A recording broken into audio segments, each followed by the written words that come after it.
আসসালামু আলাইকুম দর্শক বন্ধুরা, আমরা আমাদের নির্দিষ্ট সময়ের কিছুটা পরে আজকে কেমন বাংলাদেশ চাই আমরা এর ১৪তম পর্বে হাজির হয়েছি। আমাদের সাথে আছেন দুইজন অতিথি।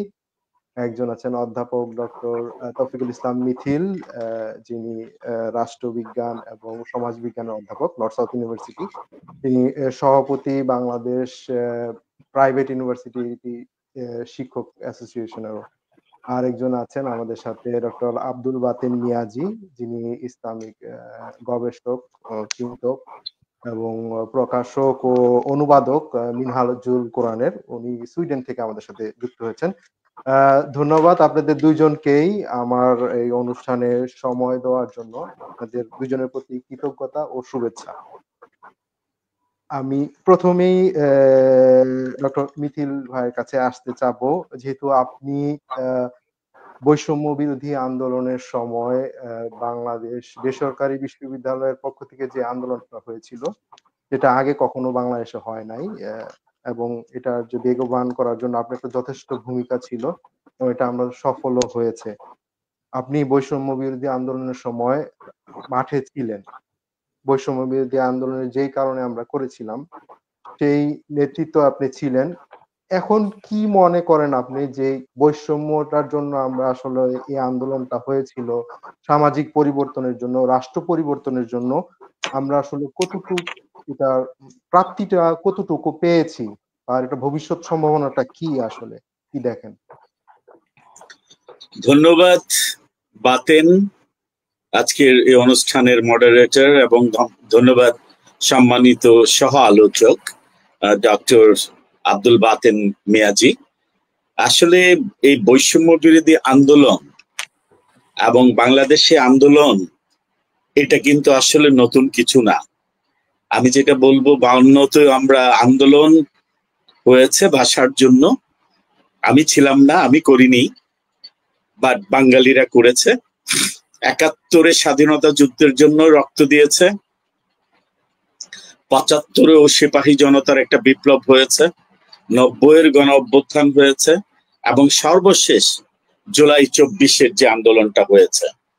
এবং প্রতিটা আন্দোলনের পেছনেই কিন্তু যৌক্তিক কিছু দাবি ছিল, আমরা দেখেছি। এবং আমরা পাশাপাশি আশাহত হয়েছে এজন্য, আপনি দেখেন স্বাধীনতা, আমরা যে কারণে স্বাধীনতা যুদ্ধ, স্বাধীনতা আন্দোলন করে দেশকে স্বাধীন করেছিলাম, আমরা না, আমি নিজে যুদ্ধ করিনি, আমাদের পূর্ববর্তী প্রজন্মরা যারা স্বাধীনতা যুদ্ধ করে দেশটাকে স্বাধীন করেছিলেন, যে আমরা সাম্যে, মাঝে, সমতা, সবাই স্বাধীনতা নিয়ে কথা বলবে, যার যার ভোট সে দিবে, আইনের শাসন থাকবে, মানুষের কথা বলার স্বাধীনতা থাকবে। কিন্তু আমরা দেখলাম স্বাধীনতার পরবর্তী সময়ে একটা দল এই স্বাধীনতা আন্দোলনকে, ৭১-এর স্বাধীনতাকে নিজেদের সম্পত্তি ভাবা শুরু করলো। এবং যখন কোনো আন্দোলন এবং তার অ্যাচিভমেন্টকে একটা গোষ্ঠী, একটা দল নিজেদের সম্পত্তি ভাবা শুরু করে, সমস্যাটা কিন্তু সেখানেই হয়। আমরা দেখেছি ৭১ পরবর্তী এই আওয়ামী লীগ মুক্তিযুদ্ধকে, স্বাধীনতা আন্দোলনকে নিজের সম্পত্তি ভাবতে শুরু করলো এবং একটা পর্যায়ে ওদের মধ্যে আত্মহমিকা চলে আসলো যে স্বাধীনতা যুদ্ধ, ৭১-এর যুদ্ধ মানে এটা আমাদের। একইভাবে জুলাই পরবর্তীতে আপনি দেখেন, এখন জুলাই যোদ্ধারা যদি ভাবে এটা আমাদের নিজেদের সম্পত্তি, প্রকৃত অর্থে কোন যোদ্ধা কিন্তু যখন যুদ্ধ করে, আন্দোলন করে, সেটা কিন্তু মানুষের জন্য করে এবং কিছু পাওয়ার জন্য করে না। আমরা দেখেছি ৭১ পরবর্তী সময়ে যোদ্ধাহত মুক্তিযোদ্ধা এবং যারা মুক্তিযুদ্ধ করেছেন তাদেরকেও সরকার বিভিন্ন ভাবে পুনর্বাসন এবং একটা মাসিক অনারারিয়ামও দিয়েছেন, সম্মানীয় দিয়েছেন। আমি এমনও মুক্তিযুদ্ধ দেখেছি, আমি নিজেদের মধ্যেই বলেছে আমি মুক্তিযুদ্ধ করেছি কিছু পাওয়ার জন্য না, আমি কেন মাসিক সম্মানী নিতে যাব। একইভাবে জুলাই যোদ্ধারাও কিন্তু আপনি দেখেন, আপনি একটা কথা কিন্তু পয়েন্ট আউট করেছেন যে বেসরকারি বিশ্ববিদ্যালয়ের ছাত্র শিক্ষকদের একটা বড় অবদান ছিল। আপনি দেখেন জুলাই পরবর্তী সময়ে বেসরকারি বিশ্ববিদ্যালয়ের কোনো ছাত্র বা শিক্ষক কিন্তু সুবিধা নিতে যায়নি। সুবিধা কারা নিয়েছে? প্রকৃত অর্থে যারা যোদ্ধা তারা কিন্তু নিতে যায়নি। আমি দ্ব্যর্থহীন ভাবে বলতে পারি, একজন বেসরকারি বিশ্ববিদ্যালয়ের শিক্ষক হিসেবে এবং বেসরকারি বিশ্ববিদ্যালয়ের শিক্ষক পরিষদের সভাপতি হিসেবে আমি এবং আমার ছাত্র ছাত্রীরা একজনও এই জুলাই আন্দোলন করেছে বিদায় কোনো বেনিফিট নিতে যায়নি। পাশাপাশি আমরা দেখেছি স্বনামধন্য বিশ্ববিদ্যালয়ের ছাত্রছাত্রীরাও জুলাই আন্দোলনকে পুঁজি করে কিভাবে ব্যক্তিগতভাবে ছাত্র শিক্ষকরাও সুবিধা নেওয়ার চেষ্টা করেছে। আমি যে মেসেজটা দিতে চাই, এই যে 2000 তাজা প্রাণ, যাদের মধ্যে ম্যাক্সিমামই ছিল তরুণ, এই রক্ত আমরা আর কতবার দিব? 52-তে দিয়েছি, 71-এ দিয়েছি, 90-এর গণ অভ্যুত্থানে দিয়েছি, আবার জুলাই। আবার কি আমরা সে জায়গায় ফিরে যাব? তাহলে কেন আমরা রক্ত দিয়েছি? আমরা এই স্পিরিটটা ধরে রাখতে কিন্তু আগেও ব্যর্থ হয়েছি। আমার মনে হয় আগামী দিনে যদি আমরা ব্যর্থ হই, আসলে সত্যিকার অর্থে শুধু আমরা জুলাই যোদ্ধাদের অসম্মানিত করব না, আমার মনে হয় হেরে যাবে বাংলাদেশ, হেরে যাবে বাংলাদেশের মানুষ।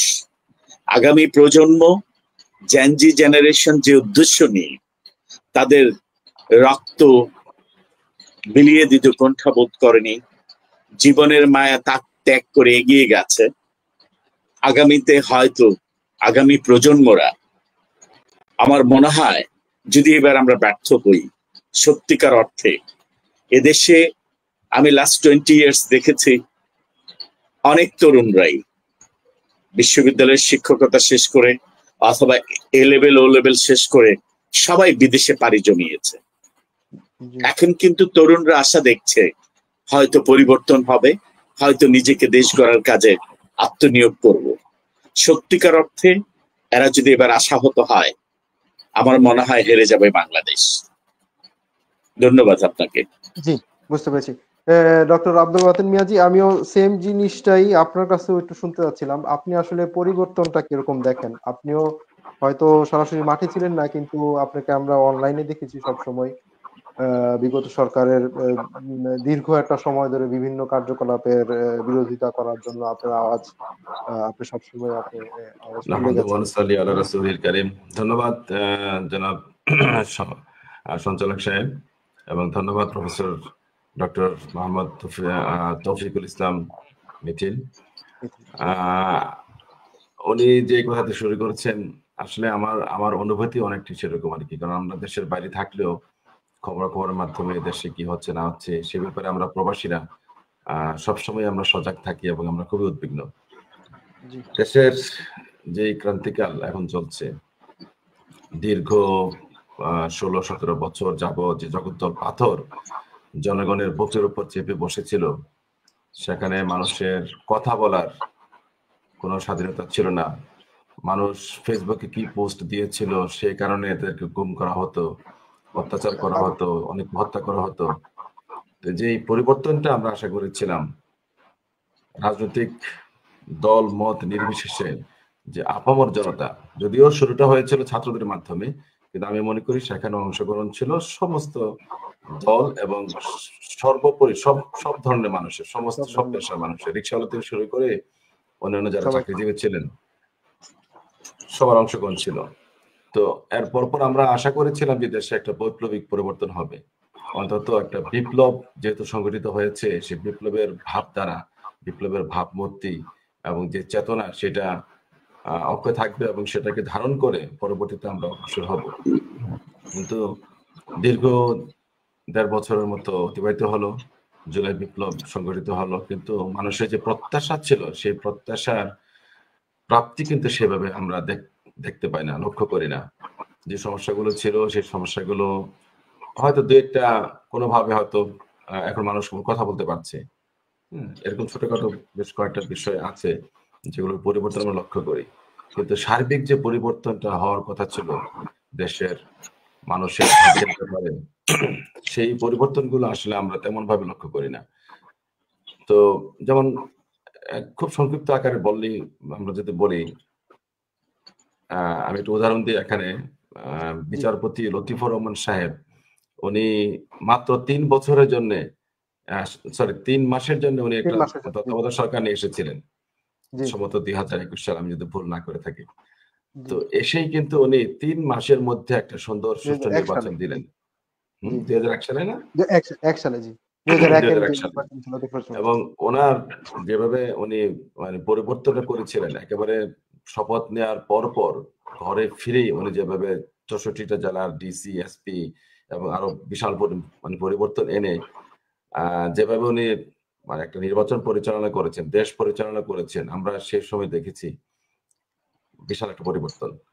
কিন্তু এবার এই সরকার তত্ত্বাবধায়ক সরকার নয়, এই সরকার কিন্তু একটা ইন্টারিম গভর্নমেন্ট বলা হয় এদেরকে, এবং এরা দীর্ঘ 1.5 বছর যাবৎ আছেন। কিন্তু সেই 1.5 বছরে যে যেরকম বৈপ্লবিক পরিবর্তনটা আমরা লক্ষ্য করেছিলাম, যে চেতনা, সেটা আমাদের মধ্যে আমরা তেমন উল্লেখযোগ্য কিছুই পাই না, দেখি না। তো এদিক থেকে হতাশা হওয়ার মতো আমাদের, আমরা মোটামুটি সবাই হতাশ, যে দলই করুক, বাংলাদেশের নাগরিক হিসেবে আমরা সবাই হতাশ যে পরিবর্তনটা আশা করেছিলাম। এবং জুলাই যোদ্ধারা যেভাবে তাদের প্রাণ অকাতরে বিলিয়ে দিয়েছিল, আমাদের যে ছোট ছোট ছেলে মেয়েরা, আমাদের ছোট ভাইয়েরা যেভাবে তাদের প্রাণ বিলিয়ে দিতে কুণ্ঠাবোধ করেনি, তারা বুলেটের সামনে দাঁড়িয়েছিল। তো তাদের প্রাণ, তাদের আত্মত্যাগ এবং যারা আহত হয়ে আছেন তাদের সেই ত্যাগ তিতিক্ষা, আসলে সেগুলোর মূল্যায়ন হয়নি আমার দৃষ্টিতে। ডক্টর মিয়াজি, আমি আপনাকে ছোট করে, যেহেতু আপনি আছেন, রাজনীতিবিদদের মধ্যে আসলে কোনো পরিবর্তন দেখেন কিনা পজিটিভ? আমরা ভবিষ্যৎ রাজনীতিবিদ যাদেরকে মনে করছি, রাজনীতিবিদদের মধ্যে পরিবর্তনটা কিছু কিছু ক্ষেত্রে লক্ষণীয় আর কি। বিশেষ করে আমি যদি ওপেনলি বলি, বিএনপির এখন যে জনাব তারেক রহমান আছেন, উনি দীর্ঘদিন দেশের বাইরে থাকার কারণে ওনার বক্তব্যগুলো আমরা যখন শুনি, সেই বক্তব্যের মধ্যে কিন্তু ব্যাপক পরিবর্তন লক্ষ্য করা যায়। একটা আশা জাগানোর মতো একটা বিষয় উনি যখন উপস্থাপনা করেন, সরাসরি উনি ওনার মায়ের মতো খুব গুছানো এবং খুব সংক্ষিপ্ত বক্তব্যের মধ্যে অনেক কিছু উনি তুলে ধরেন।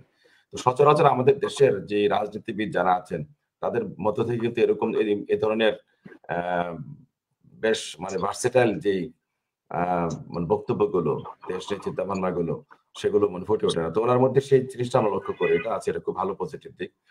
অপরদিকে কিছু কিছু রাজনৈতিক দল আছে, আমি নাম উল্লেখ করবো না, তারা সকালে এক কথা বলেন, দুপুরে এক কথা বলেন, বিকালে এক কথা বলেন, এবং মনে হচ্ছে তাদেরকে ক্ষমতায় যেতেই হবে যেভাবে হোক।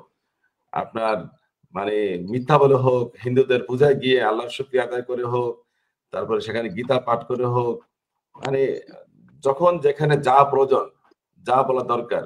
তো এই জিনিসটা আমাকে খুব হতাশ করে, যে আসলে প্রত্যেকটা দলের একটা নিজস্ব এজেন্ডা থাকবে, তাদের একটা আদর্শ থাকবে, মতাদর্শ থাকবে। সেই মতাদর্শকে তারা যদি লালন না করে শুধু ভোট পাওয়ার জন্য, ক্ষমতা যাওয়ার জন্য যখন তারা ইচ্ছে মতো এগুলো পরিবর্তন করেন, এটা একটা বিরাট হতাশার বিষয় আমাদের জন্য। আমি অধ্যাপক মিথিলের কাছে যাচ্ছিলাম। অধ্যাপক মিথিল, আমি আপনার কাছে জানতে চাচ্ছিলাম সেম জিনিসটাই, রাজনীতিবিদদের মধ্যে আপনি নিজেও মনোনয়ন প্রত্যাশী ছিলেন আসলে। ধন্যবাদ আপনাকে, আসলে সুন্দর একটা প্রশ্ন করেছেন।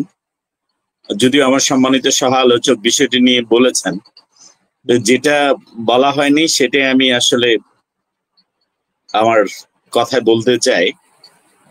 যেটা হয়েছে, রাজনীতিতে গুণগত পরিবর্তনের জন্য চেষ্টা চলছে, বাট রাজনীতিবিদদের গুণগত পরিবর্তন হচ্ছে কিনা সেটা কিন্তু আমি এখন বলতে পারছি না। এই জন্য, কারণ এই মুহূর্তে কিন্তু আসলে অন্তর্বর্তীকালীন সরকারই দেশ চালাচ্ছে। একটা আগামী নির্বাচনে যখন নির্বাচিত সরকারের মাধ্যমে একটা প্রক্রিয়ায় ক্ষমতা হস্তান্তর হবে, তখন হয়তো আমরা সেই জাজমেন্টটা করতে পারবো আসলে রাজনীতিবিদদের মধ্যে কতটুকু গুণগত পরিবর্তন হয়েছে।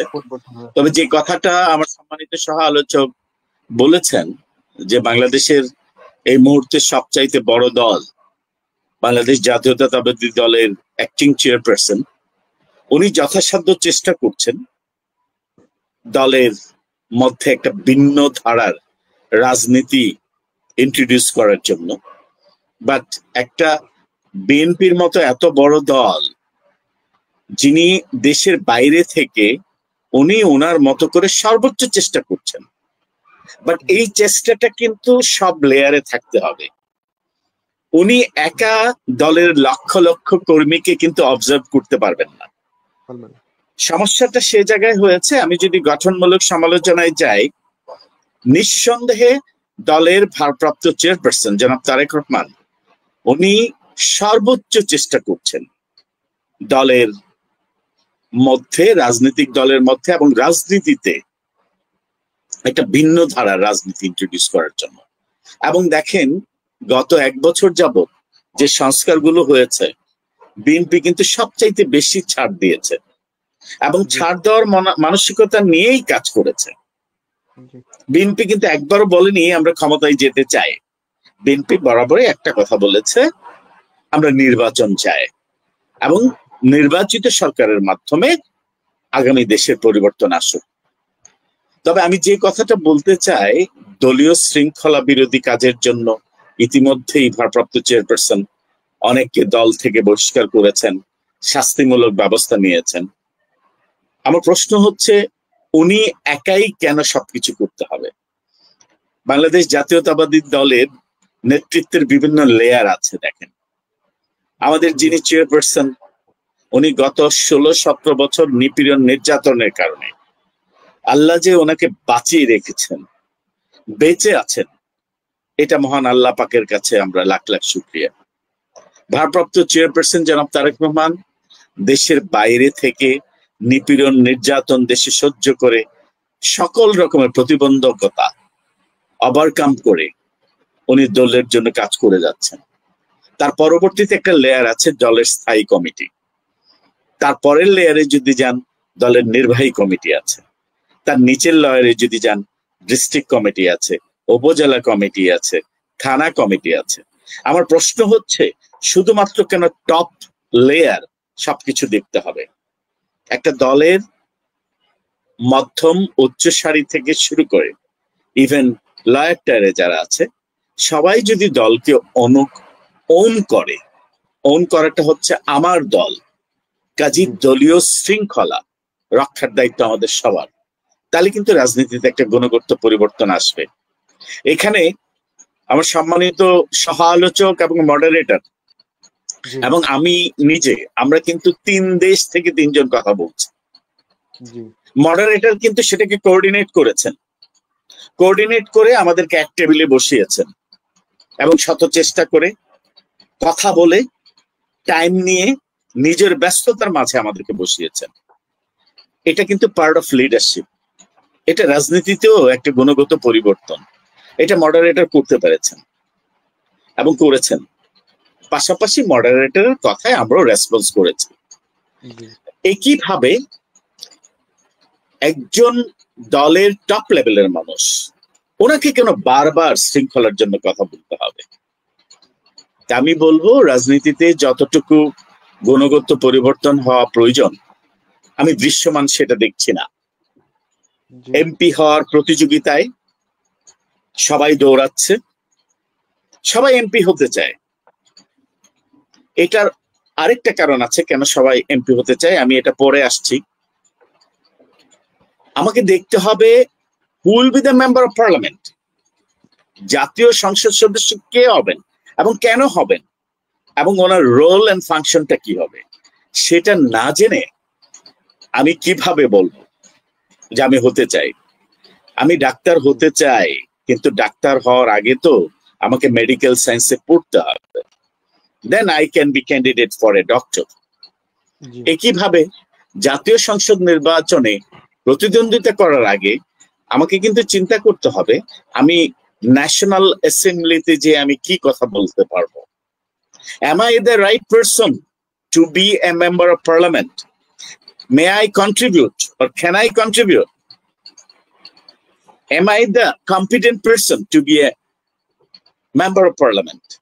এটা জাজমেন্ট না করে আমরা দেখেছি ইউনিয়ন পরিষদে 4র্থ হয়েছে ভোটে, আমি সেটাকে অসম্মান করে কথা বলছি না। ইউনিয়ন পরিষদে ইলেকশন করেছে, but he became the candidate of member of parliament. এবং আমি জানি না কিভাবে দল থেকে নমিনেশন পেয়েছে। এই যে মেসেজ গুলো, এগুলো কিন্তু ভালো না। রাজনীতিতে পজিটিভ পরিবর্তনের বাতাস বইছে না কিন্তু এগুলো। মেম্বার অফ পার্লামেন্ট কিন্তু লোকাল লিডার হবে না। লোকাল অ্যাফেয়ার্স নিয়ে উনি পার্লামেন্টে কথা বলবেন। লোকাল লিডার্স এর কিন্তু লেয়ার আছে, উপজেলা চেয়ারম্যান, ইউনিয়ন পরিষদ চেয়ারম্যান, মেয়র, সবাই মেম্বার অফ পার্লামেন্ট হতে যাচ্ছে। আমি একটু সময় বেশি নিচ্ছি, কারণটা হচ্ছে গত 16-17 বছর এবং তারও আগে আমরা যে প্র্যাকটিসটা দেখেছি, মেম্বার অফ পার্লামেন্ট এখন সবচেয়ে বেশি ক্ষমতাশালী অ্যাজ পার কনস্টিটিউশন। এবং member of parliament local affairs, member of parliament, intelligence of member of parliament, উপজেলা চেয়ারম্যান এবং ইউনিয়ন পরিষদ চেয়ারম্যান, ইভেন সিটি মেয়র কার্যত অচল, অসহায়। এই জন্য পাওয়ারের একটা ব্যালেন্স অফ পাওয়ার প্রয়োজন, যেটা সংস্কার প্রয়োজন ছিল, সেটা নিয়ে কিন্তু হয়নি কথা। কারণ কেউ মেম্বার অফ পার্লামেন্টের, আমার কাছে মনে হয় যারা আলোচনায় ছিল, ওনারা মেম্বার অফ পার্লামেন্টের পাওয়ারটা খর্ব করতে চায়নি। আপনি দেখেন আপনারা যে দেশগুলোতে আছেন, উন্নত দেশে, সেখানে কিন্তু একটা ভিলেজ গভর্নমেন্টেরও তার টেরিটরিতে একটা অটোনমি আছে। আমি যেটা দেখেছি আমেরিকাতে, একটা কাউন্টি গভর্নমেন্ট, ভিলেজ গভর্নমেন্ট, ওখানেও যদি কোনো সিনেটর যেতে চায়, তার কিন্তু পারমিশন নিতে হবে ওই কাউন্টি গভর্নমেন্টের। আমাদের দেশে এই টপ ডাউন অ্যাপ্রোচের কারণে, সেন্ট্রালাইজেশনের কারণে member of parliament became very powerful. এই জন্য সবাই এমপি হতে চায়, এবং এই এমপি হওয়ার সংখ্যা ট্রাস্ট নিয়ে অনেক কমে যাবে আমরা যদি একটা ব্যালেন্স অফ পাওয়ার করি। আমি রাজনীতি বিজ্ঞানের একজন ছাত্র হিসেবে এই কথাগুলো বলা, একজন শিক্ষক হিসেবে এই কথাগুলো বলা। আমি এমনি একটু বেশি সময় নিয়েছি, এটা নিয়ে আর কথা বলতে চাই না। আমার মনে হয় সম্মানিত সহ আলোচক এ ব্যাপারে কথা বলবেন। জি, আমি একটু ডক্টর মিয়াজির কাছে যাব একটু ভিন্ন প্রসঙ্গে। সেটা হচ্ছে যে আমরা আসলে বাংলাদেশে রাজনৈতিক কারণে বলেন, যে কোনো কারণেই হোক, অনেকে স্মার্টলিও ধর্মকে মানে কি বলবো, এটাকে অপমানিত করতে চায়, বা নিজেকে স্মার্ট বা নিজেকে আধুনিক প্রকাশ করার জন্য অনেক সময় ধর্ম অবমাননা করে। আবার কিছু কিছু দেখা যায় বর্তমানে আমরা রাজনীতিতে দেখতেছি ধর্মটা এবং গণতন্ত্রটা প্রায়ই দেখা যাচ্ছে একটা সাংঘর্ষিক পজিশনে চলে আসছে। কারণ কি, যদিও বাংলাদেশে অনেকগুলি দল আছে, তাদের নামের পাশে ইসলামিক দল আছে, যদিও আমি ভিন্ন প্রেক্ষিতেই দেখি জিনিসগুলিকে। আমি আসলে ইসলামিক দল বলতে আসলে কিছু বুঝি না, কারণ ইসলাম একটা জীবন ব্যবস্থা। এটা ইসলামিক দল করে আসলে কি করবে সেটা আসলে আমার বোধগম্য হয় না। তারপর আমি আপনার কাছ থেকে জানার চেষ্টা করবো। আচ্ছা, আমি আমাকে বলছেন নাকি? না, আমি আব্দুল বাতেন মিয়াজির কাছে বলছি, ডক্টর মিয়াজির কাছে একটু শুনে তারপর আপনার কাছে আমি আমার সম্মানিত সহ আলোচক মিয়াজি ভাইয়ের কাছে যাওয়ার আগে আমি একটা জিনিস শুধু আমি দিয়ে দিচ্ছি। জি, সাউথ দক্ষিণ এশিয়ার পলিটিক্স এর সবচাইতে বড় হাতিয়ার হচ্ছে ধর্ম এবং পাশাপাশি হচ্ছে অর্থ। এগুলো আমরা ওভারকাম না করতে পারলে আমরা রাজনীতিতে গুণগত পরিবর্তন আনতে পারবো না। সম্মানিত সহ আলোচক, প্লিজ আপনি ক্যারি অন। ধন্যবাদ।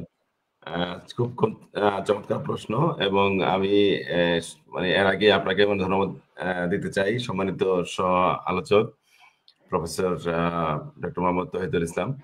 আপনি খুব সুন্দরভাবে আসলে যে ব্যালেন্সের কথা বলেছেন, ব্যালেন্স অফ পাওয়ার, এই বিষয়টি তুলে ধরেছেন। আসলে এই কারণেই আমাদের দেশে সেই ব্যালেন্স অফ পাওয়ারটা মিসিং, যার কারণে সবাই এমপি হওয়ার জন্য এই দৌড়ে এগিয়ে থাকতে চায় আর কি, যেভাবে হোক যত টাকা লাগুক।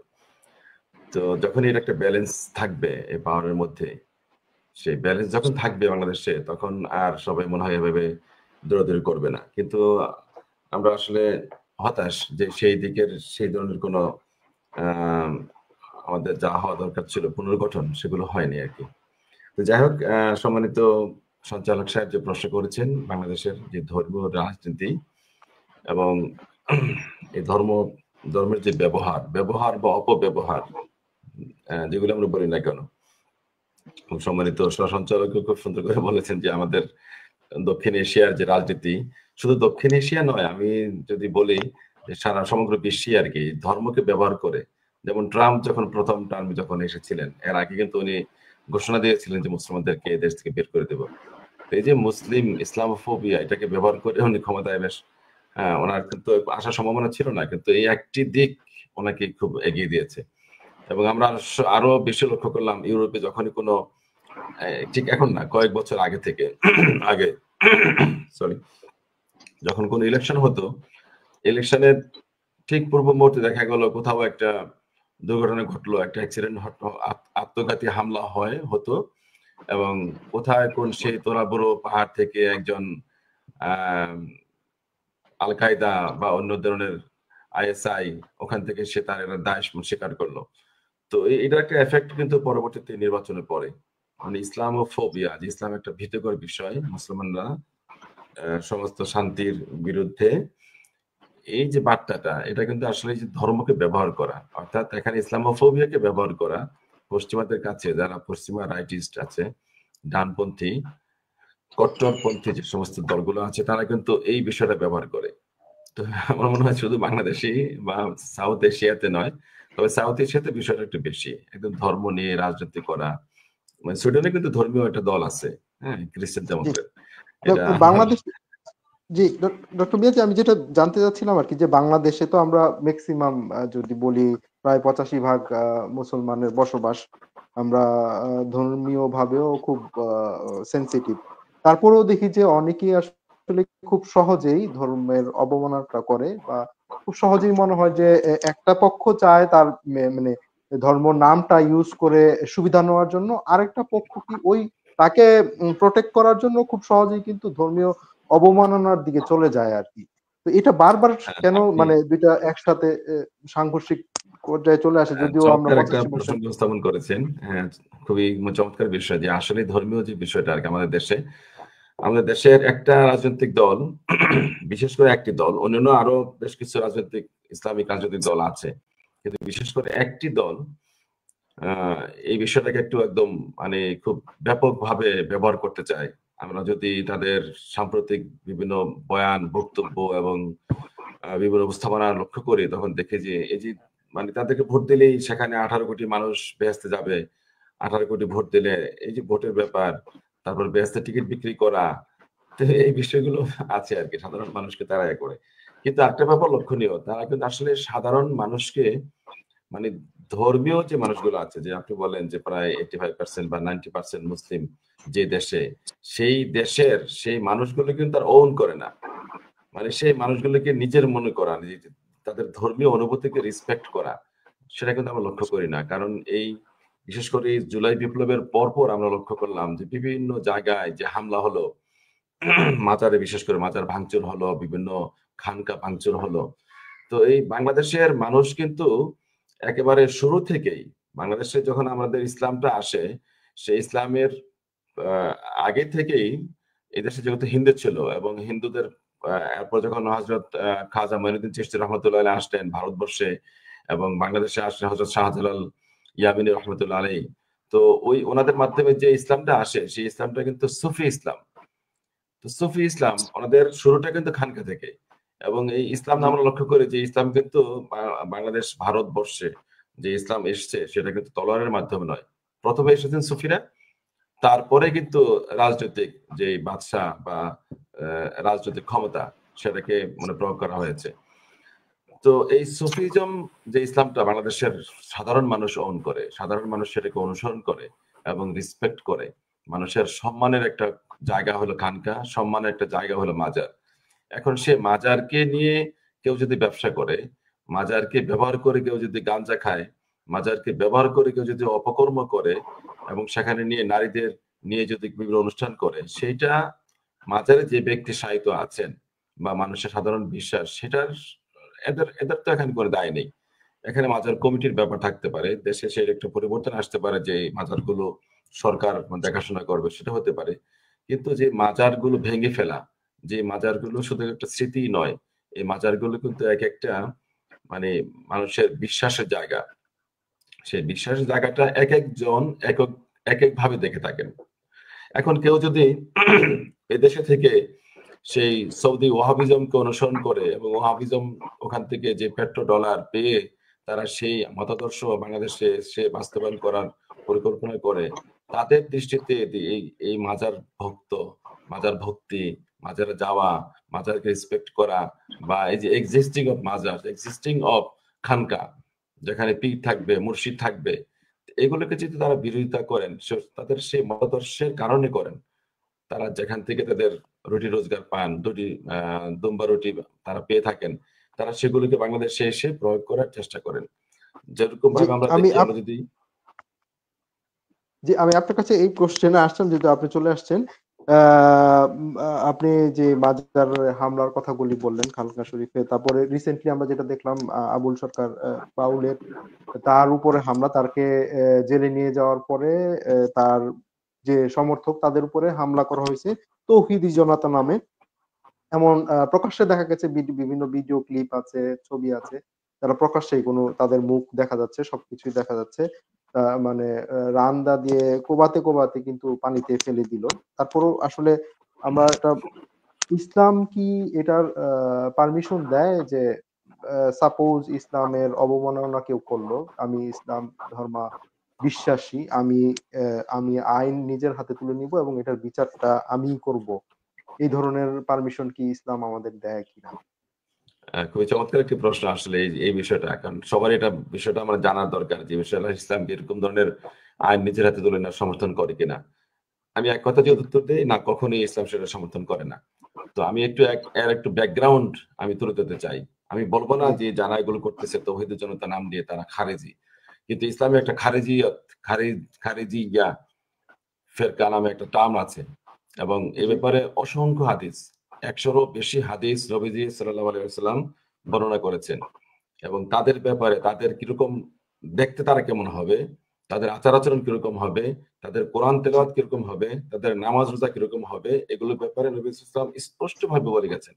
তাদেরকে দেখতে মনে হবে খুবই একেবারে পুরা জুব্বাওয়ালা, পাগড়িওয়ালা, মুখে অনেক বড় মানে চাপদারি থাকবে, ঘন দাড়ি থাকবে, এবং তাদের কোরআন তেলাওয়াত এরকম হবে যে হযরত ওমর, হযরত আবু বকর, হযরত ওসমান, হযরত আলী, এরকম সিনিয়র যারা সাহাবা আছেন, সেই সমস্ত সাহাবারও তাদের কোরআন তেলাওয়াত শুনে মনে করবে যে আমাদের কোরআন তেলাওয়াতই না।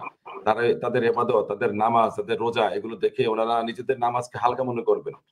অর্থাৎ এই দলটা এত বেশি তারা ইসলামের মানে আনুগত্য করবে, এরকম প্রকাশ করবে, প্রকাশভঙ্গি। কিন্তু নবী সাল্লাল্লাহু আলাইহি ওয়াসাল্লাম বলেছেন তারা কোরআন তেলাওয়াত করবে, কিন্তু সেই কোরআন তাদের কণ্ঠনালী ভেদ করে তাদের অন্তরে প্রবেশ করবে না, তারা কোরআনের মর্ম অনুধাবন করবে না। তো এর বহিঃপ্রকাশ আমরা দেখি হযরত আলী রাদিয়াল্লাহু তাআলা আনহুর সময়ে, যখন উনি সিফিনের যুদ্ধ করলেন, সেই সিফিনের যুদ্ধের সময় যখন উনি একটা সলেহ মানে সন্ধির প্রস্তাব গ্রহণ করলেন, তখন 12,000 ওনার দল থেকে 12,000 লোক সৈনিক ওনারা বের হয়ে গেলেন, এবং বের হয়ে গেলেন এই কারণে ওনাদেরকে বলা হয় খারেজি। এবং বের হয়ে যাওয়ার আগে তারা ঘোষণা করলেন যে ইনিল হুকমু ইল্লাল্লাহ, ইনিল হুকমু ইল্লাল্লাহ। কথাটা খুব সুন্দর, যে একমাত্র হুকুম আল্লাহ পাকের, আল্লাহ পাকের হুকুম চলবে। কথাটা কিন্তু খুবই সুন্দর, কিন্তু আসলে ওনারা এটাকে ভুল ব্যবহার করেছেন। ভুল ব্যবহার করার কারণে হযরত আলী রাদিয়াল্লাহু তাআলা আনহুর মতো একজন রাশেদ খলিফাকে ওনারা কাফের ঘোষণা করলেন, যে উনি কাফের হয়ে গেছেন, যে উনি আল্লাহর হুকুম বাদ দিয়ে মানুষের সাহায্য নিয়ে একটা উনি মানে সন্ধি করলেন। তো এই যে দলটা খারেজি যাদের ব্যাপারে বলা হয়েছে, তারা কিন্তু আইন নিজের হাতে তারা তুলে নিয়েছিল, এবং ইসলাম কখনো এই জিনিসটা সমর্থন করে না। ইসলাম সমর্থন করে একটা সিস্টেমেটিক ওয়েতে, যে বিচার হবে, কেউ যদি অপরাধী হয় সেটা আইনের মাধ্যমে, ইসলামী যে শরীয়তের যে বিধান আছে সেই বিধান অনুযায়ী তার বিচার হবে, কিন্তু কেউ এককভাবে সেই আইনকে নিজের হাতে তুলে নিতে পারবে না। এটা একেবারে এ ব্যাপারে সমস্ত যত ফেরকে থাকুক, যত দল মত ইসলামের ভিতরে থাকুক, সবাই একমত যে দেশে আইন থাকবে, সে আইনকে রেসপেক্ট করতে হবে। যেহেতু আমাদের দেশের মধ্যে ইসলামী শরিয়া আইন নেই, আমাদের দেশের যে এক্সিস্টিং ল আছে, আমাদের এক্সিস্টিং লতে শরিয়া বিরোধী আইন আছে, এরকম যেটা শরিয়ার সাথে সাংঘর্ষিক এই ধরনের কোন শরিয়ার আইন আছে সঙ্গে কি? সাংঘর্ষিক কিছু কিছু বিষয় তো অবশ্যই আছে, যেমন মদের পারমিশন, জি এটা তো শরিয়া তো সাপোর্ট করে না। জি তারপরে মানে মানে পতিতাবৃত্তি, এগুলো মানে শরিয়া আমার সাপোর্ট করে না।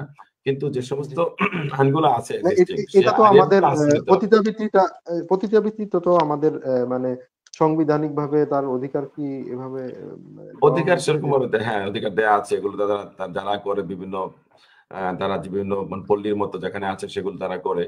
তো এটা কিন্তু ইসলামিক মানে আইনের সঙ্গে আমার সাংঘর্ষিক।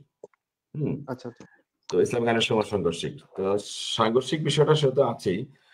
কিন্তু তারা এই এই এই এই বলে কিন্তু কেউ নিজের আইন নিজের হাতে মানে তুলে নিতে পারবে না। যে তারা এখন জি বুঝতে পারছি জি যাচ্ছে মানে বাউলদেরকে আক্রমণ করছে। যদি বাউল তারা তাদের, আমি কিছু বেশ বক্তব্য শুনেছি আবুল সরকারের, সেগুলো খুবই গর্হিত। তার যে কথাবার্তা বলার স্টাইল জি খুবই মানে গর্হিত ভাষায় উনি সেগুলো বলেছেন।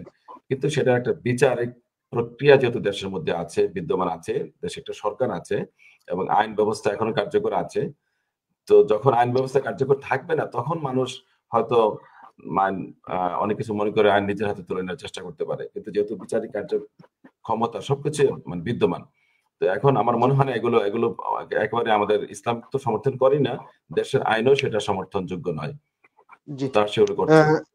জি ধন্যবাদ। আমি ধন্যবাদ ডক্টর মিয়াজি। আমি ডক্টর অধ্যাপক মিথিলের কাছে যাচ্ছি। সেম প্রশ্নটাই আপনার কাছেও থাকবে। পাশে আমি একটু যোগ করব, যেটা আমি পরে আবার ডক্টর মিয়াজির কাছ থেকেও শুনবো। সেটা হচ্ছে যে সম্প্রতি ডক্টর মাওলানা মামুনুল হক একটি সুনামধন্য টক শোতে একটা কথা বলেছিলেন, শরিয়া আহ, আইন ভিত্তিক তারা সরকার কিভাবে পরিচালনা করবেন। সেক্ষেত্রে একটা কোশ্চেন আসলে যেটা মানুষে অনেকেই আমার কাছে কোশ্চেন জানিয়েছেন, সেটা হচ্ছে যে তারা ভোটার হওয়ার জন্য যদি তারা কোনো সময় সরকার গঠন করতে পারেন, তাহলে তারা ভোটার হওয়ার জন্য সাধারণ নাগরিকদের জন্য একটা আলাদা নির্দিষ্ট যোগ্যতার মাপকাঠি তারা সিলেক্ট করবেন। যে নাগরিক ওই যোগ্যতার মাপকাঠিটা অর্জন করতে পারবে, তারাই কেবল ভোট দিতে পারবে, যেমন মেম্বার অফ পার্লামেন্ট সিলেকশনের জন্য আর কি। সেটা আপনি কিভাবে দেখেন?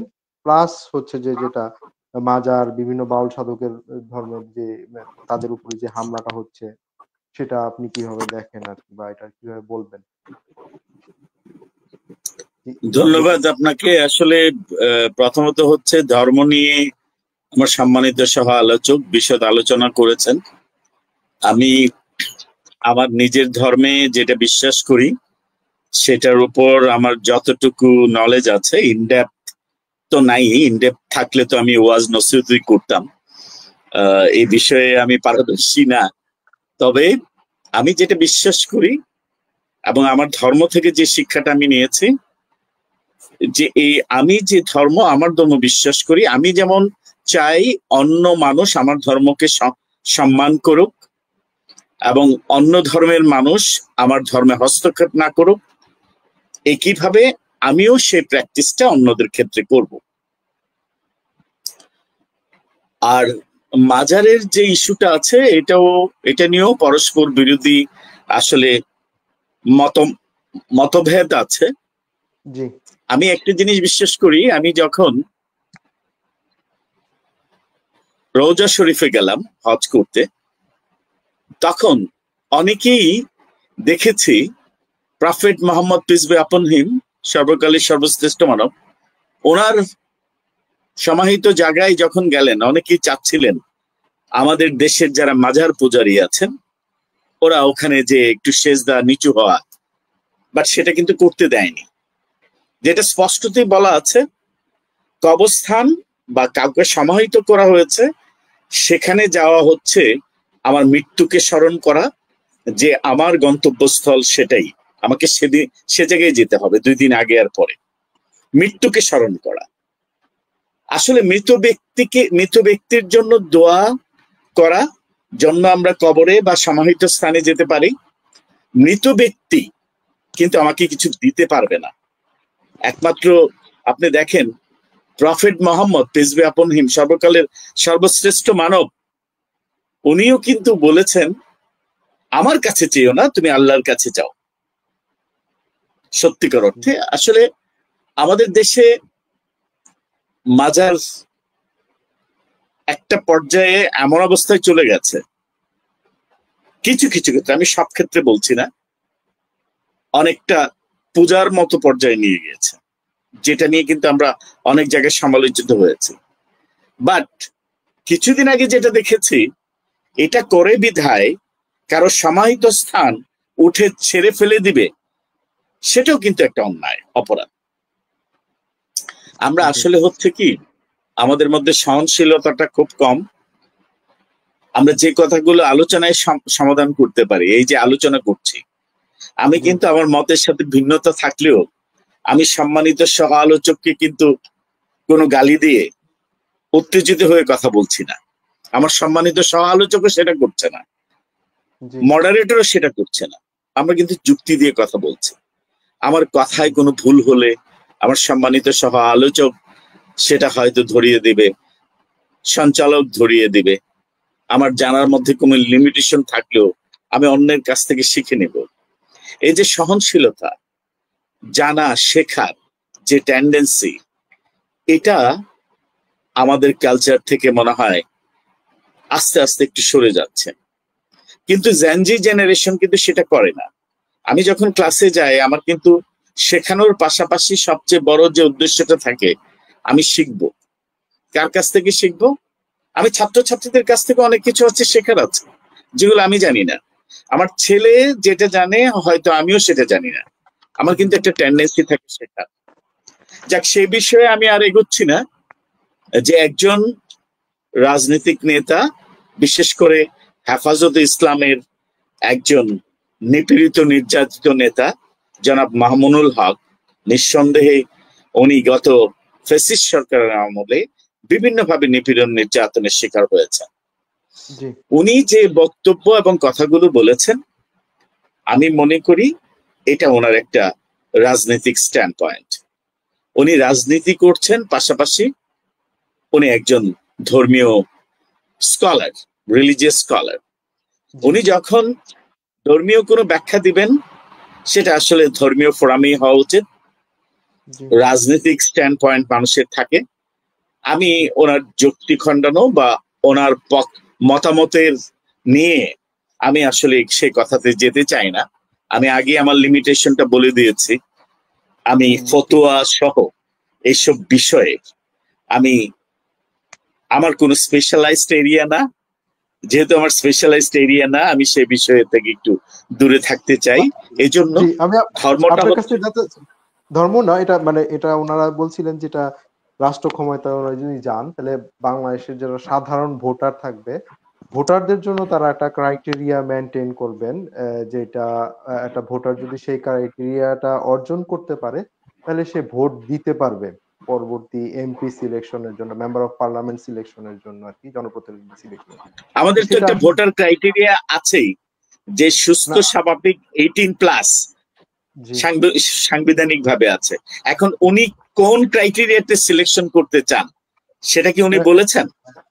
এটা ওনারা বলে নাই। এটা বলছে যে ওনারা ভবিষ্যতে চিন্তা করে, মানে তারা যদি সঠিক এবং সৎ যোগ্য প্রার্থী একজন ভোটার সিলেক্ট করতে পারেন, সেই ক্ষেত্রে তার ভোটারকেও তার নির্দিষ্ট একটা যোগ্যতার মাপকাঠির মাধ্যমে যে তারপরে তাকে সিলেক্ট করতে হবে আর কি। এই যে দেখেন, ওনারা বলেছেন আচ্ছা, সম্মানিত সঞ্চালক, আপনাকে লক্ষ্য করে বলছি, আসলে ওনারা যদি বলে থাকেন ভোটার ক্রাইটেরিয়া সেট করবেন, পাশাপাশি কিন্তু ইন্ডিকেটরস গুলো যে কোন ক্রাইটেরিয়ার বেসিসে ওনারা সিলেক্ট করবেন, সেটার ব্যাখ্যা প্রয়োজন ছিল।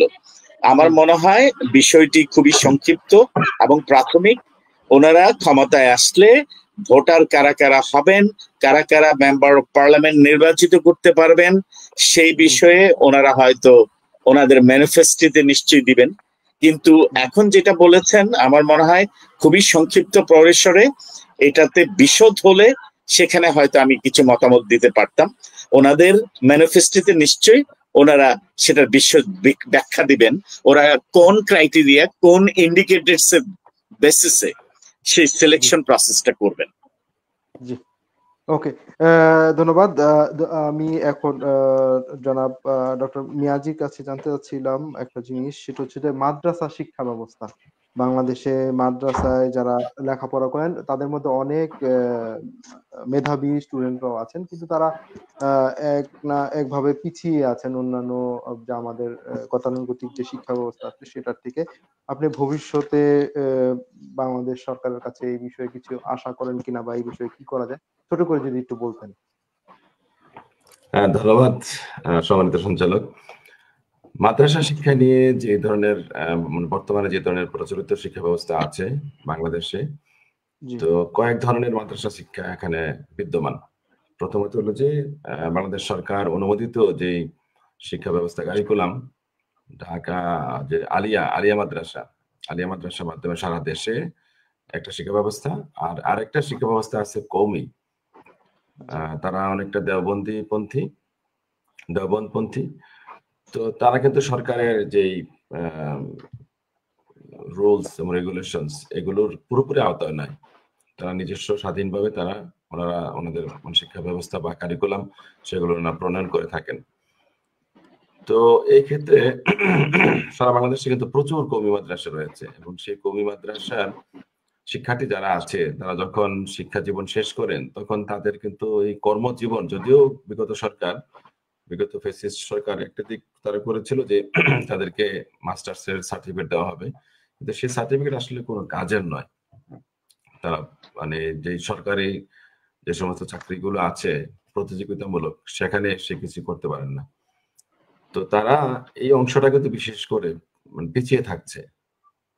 সরকারি চাকরি এবং প্রাইভেট সেক্টরও যে ধরনের চাকরি আছে তারা কিন্তু সেখানে সেভাবে নিজেদেরকে যোগ্য করে তুলতে পারছেন না তাদের শিক্ষা ব্যবস্থার কারণে। আর যে অংশটা আলিয়া শিক্ষা ব্যবস্থা, আলিয়া মাদ্রাসা সিস্টেম, তারা কিন্তু তাদের যেমন আলিম পাস, সেটা ইন্টারমিডিয়েট, ফাজিল, কামিল, এভাবে অনার্স মাস্টার সেই হিসাবে করা হয় তাদের, এবং শিক্ষা ব্যবস্থাটাকে আরেকটু তারা পরিবর্তন করে যোগ্যোপযোগ্য করে নিয়েছেন। তো এই কারণে আমরা দেখতে পাই ঢাকা বিশ্ববিদ্যালয় সহ দেশের বিভিন্ন শিক্ষা প্রতিষ্ঠানে এবং সরকারি চাকরি ক্ষেত্রে আমরা দেখি যারা আছেন বেশ অনেকে কিন্তু আছেন মাদ্রাসা ব্যাকগ্রাউন্ডে, অনেকে আছেন। তো আমার পরিচিত বা বন্ধু বান্ধব অনেকে আছেন। তো সবাই যে পিছিয়ে আছেন সেরকম নয়, তবে ভালো হতো আর কি যে একটা মুসলিম দেশ হিসেবে শিক্ষা ব্যবস্থা থাকবে একটা, সেই একটা শিক্ষা ব্যবস্থার মধ্যেই আবার ইসলামী শিক্ষাটা আমাদের জন্য জরুরি। কারণ যেহেতু আমাদের দেশের 85 থেকে 90% মানুষ মুসলমান, তো মুসলমানদের জন্য ধর্মীয় শিক্ষাটা খুবই গুরুত্বপূর্ণ। সেখানে খুব সংক্ষিপ্ত আকারে হলেও তাদের ধর্ম সম্পর্কে, কোরআন সুন্নাহ সম্পর্কে একটু জ্ঞান থাকবে। তাহলে মানুষ যে আবেগের বশবর্তী হয় যে সমস্ত ভুলগুলো করে থাকেন, আমার সম্মানিত সহ আলোচক যেরকম উনি কয়েকটা পয়েন্ট তুলে ধরলেন যে মাজারে গিয়ে মানুষ যেরকম সেজদা করে, মাজারে গিয়ে চায়, সেজদা একমাত্র আল্লাহর জন্য, এবং মাজারে গিয়ে মানুষ চায়, দেওয়ার মালিক একমাত্র আল্লাহ। কিন্তু মাজারের ব্যক্তি উসিলা হতে পারে, হয়তো মাজারে গেলে আমার মৃত্যুর কথা স্মরণ হয়। মাজারে যে অলি শুয়ে আছেন সেই অলির কথা চিন্তা করলে যে উনি আল্লাহর অনেক নৈকট্যবান ব্যক্তি, তো হয়তো সেই দিকে মানুষের আবেগ অনুভূতিটা একটু কাজ করে, তখন আল্লাহর কাছে মানুষের যখন দোয়া চায় তখন চোখের পানি আসে। তো সেই দিকটা একটা পজিটিভ দিক। একেবারে সব দিক যে একদম সব নেগেটিভ, মাজারে গেলে যে মাজার পূজা হয় সেটার সঙ্গে আমি একমত নই। যারা পূজা করে, যারা সেজদা করে মাজারে, সেটা তাদের সেই জিনিসটা ভুল। মাজারে গেলাম, আমি জিয়ারত করলাম, কারণ কবর জিয়ারত তো একটা সুন্নাহ। নবী সাল্লাল্লাহু আলাইহি ওয়াসাল্লাম নিজেও করেছেন এবং বলেছেন, তোমরা, আমি আগে নিষেধ করেছিলাম, এখন তোমরা আসো কবর জিয়ারত করো, কারণ কবর জিয়ারত মানুষকে মৃত্যুর কথা স্মরণ করে দেয়। তো এইটা বিষয়টা আসলে কে কিভাবে প্রয়োগ করছে সেটাই হলো আসল মূল বিষয় আর কি। তো আমরা আশা করি যে মুসলিম দেশ হিসেবে আমাদের দেশে, আমি একটু সময় নেই, মুসলিম দেশ হিসেবে আমাদের দেশে শিক্ষা ব্যবস্থায়, জেনারেল শিক্ষা ব্যবস্থার মধ্যেও যেরকম আগে ছিল, ইসলামিয়াত ছিল, ইসলাম শিক্ষা ছিল, সেটা যদি কম্পালসারি করে দেওয়া হয় সংক্ষিপ্ত আকারে, সবাই জানবে। এই বিভিন্ন ধরনের সিস্টেম, একটা হলো জেনারেল শিক্ষা, তারপরে মাদ্রাসা শিক্ষা, আলিয়া, তারপর আছে কওমি শিক্ষা। তো এই কারণে কিন্তু মুসলিমরা আসে অনেকটা পিছিয়ে থাকে, সেটাও অস্বীকার করার কোনো জো নেই। ধন্যবাদ আপনাকে। জি, ধন্যবাদ।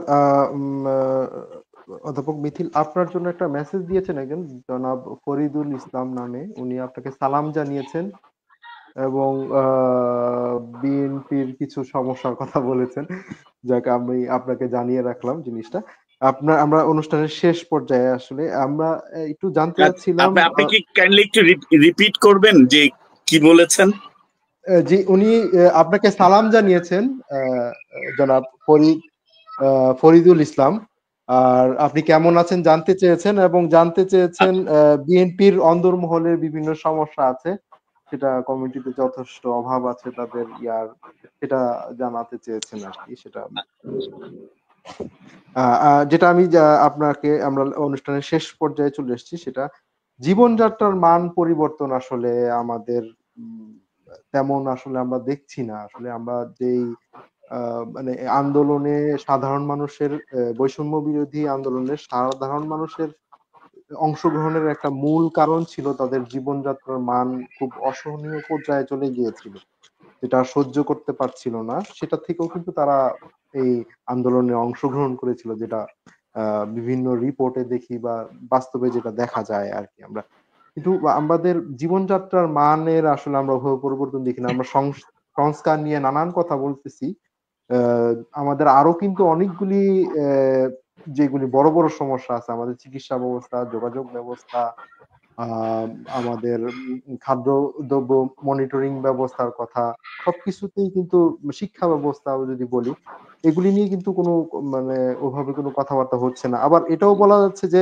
আসলে মানে ওই যেই বিষয়গুলি নিয়ে আমরা কথা বলতে চাই, এটা শেষ যখন যাই তখনই দেখা যায় যে আসলে রাজনীতিবিদদের সদিচ্ছা বা সরকারের সদিচ্ছা না থাকার কারণেই হয়তো ওই জিনিসগুলি হয় না।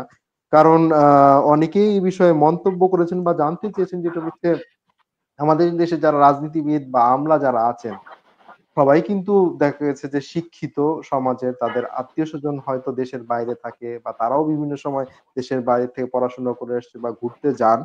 তারা তো মানে বহির্বিশ্বে বা উন্নত বিশ্বের জীবনযাত্রার মান সম্বন্ধে তাদের একটা অভিজ্ঞতা আছেই। তারপরেও তারা কেন বাংলাদেশের এই জীবনযাত্রার মান উন্নয়নে ভূমিকা রাখতে পারেন না, বা ইচ্ছা করে চান না, বা দুর্নীতিতে জড়িয়ে পড়ে না?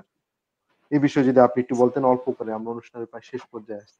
আসলে হচ্ছে জীবনযাত্রার মানের কিছু ইন্ডিকেটরস কিন্তু আপনি বলে দিয়েছেন। যোগাযোগ ব্যবস্থা, চিকিৎসা ব্যবস্থা, মানুষের হাতের নাগালের মাঝে নিত্য প্রয়োজনীয় জিনিসপত্রের দাম যেন সহনশীল পর্যায়ে থাকে, আপনি বিষয়গুলো ইতিমধ্যে বলেছেন। আসলে 16-17 বছরের একটা দর্শিত দেশ, 16-17 বছর যেখানে লুটপাট হয়েছে, এটা চাইলেই কিন্তু এক বছরে সেটা পরিবর্তন সম্ভব নয়। আসলে অন্তর্বর্তীকালীন সরকারেরও কিছু কিছু ক্ষেত্রে দুর্বলতা রয়েছে নিঃসন্দেহে। পাশাপাশি আপনি দেখেন দেশে কিন্তু অর্থনীতিতে একটা স্থবির অবস্থা বিরাজ করছে। মানুষ অপেক্ষা করছে কখন নির্বাচন হবে, কখন নির্বাচিত সরকার আসবে, তখন হয়তো ফার্দার ইনভেস্টমেন্টে যাবে। এবং যারা ফরেন ইনভেস্টর আছেন, ওনারাও কিন্তু এখন বাংলাদেশকে স্থিতিশীল অবস্থা হিসেবে কনসিডার করছে না। আমি ব্যক্তিগতভাবে বেশ কিছু ফরেন ইনভেস্টরদের সাথে বেশ কিছু ওয়ার্কশপ সেমিনারেও যখন কথা হয়েছে, ওনারা কিন্তু সেটাই আশঙ্কা করছেন যে কখন বাংলাদেশে একটা স্থিতিশীল গভর্নমেন্ট আসবে, নির্বাচন কখন হবে, ওনারাও কিন্তু সেটা চাচ্ছেন। কিন্তু সত্যিকার অর্থে এই অস্থিতিশীল অবস্থার কারণে জনমনে একটা শঙ্কা, মানুষের মধ্যে একটা শঙ্কা কাজ করছে, সমাজেও সে শঙ্কাটা আছে, রাজনীতিতেও একটা অস্থিরতা বিরাজ করছে, অর্থনীতিতেও একটা অস্থিরতা বিরাজ করছে। যার কারণে কিন্তু সত্যিকার অর্থে আপনি যেটা বলছেন জীবনযাত্রার মান, আবার দেখেন গত রেজিমে আমরা দেখেছি ডেভেলপমেন্ট অনেকগুলো কাজে হাত দেওয়া হয়েছে, এগুলো কিন্তু এভাবেই পড়ে আছে। যার কারণে যোগাযোগ ব্যবস্থার অবস্থা খুবই নাজুক। আপনি রেলওয়ে সেক্টর যান,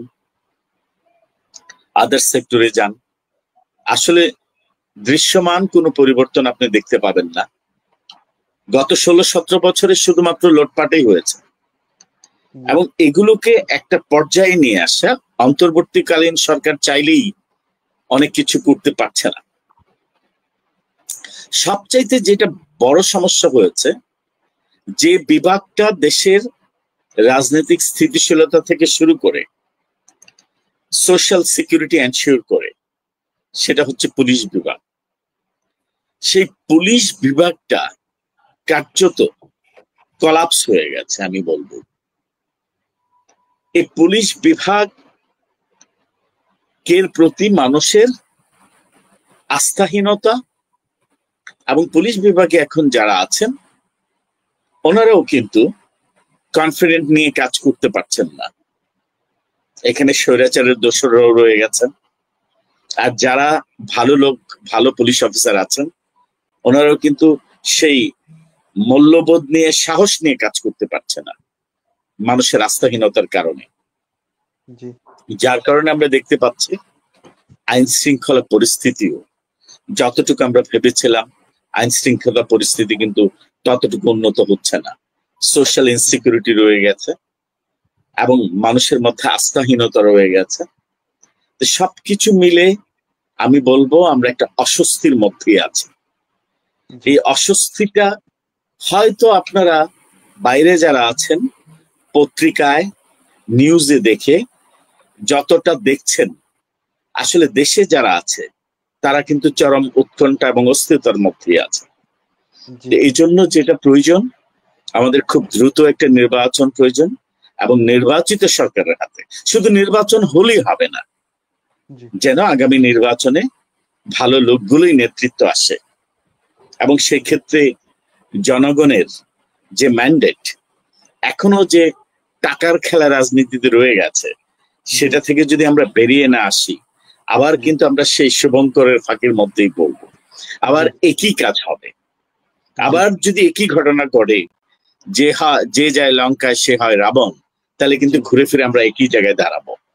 আমাদের চিন্তা করতে হবে, আমি যদি নির্বাচনে 20 কোটি টাকা খরচ করে এমপি নির্বাচিত হই, আমার কিন্তু টার্গেট থাকবে 200 কোটি টাকা কামানোর। আমি আমেরিকাতে যখন গিয়েছিলাম, একজন কলেজ শিক্ষক, সে সিনেটর হলো।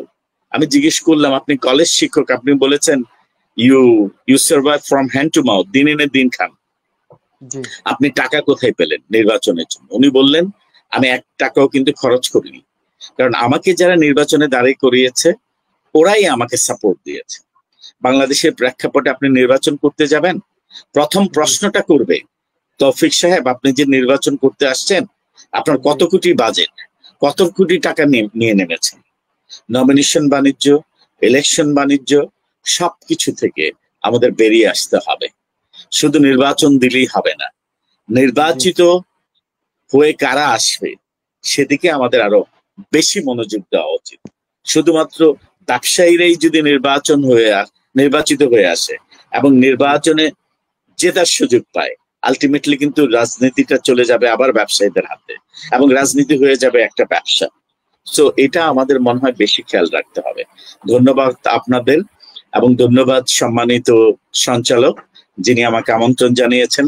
ধন্যবাদ সম্মানিত সহ আলোচক। আমরা দীর্ঘ সময় আলোচনা করেছি, এবং আসলে সত্যিকার অর্থে অনলাইনে 3 জন 3 দেশে থেকে আমাকে মনে করিয়ে দেয় সেই করোনার কথা।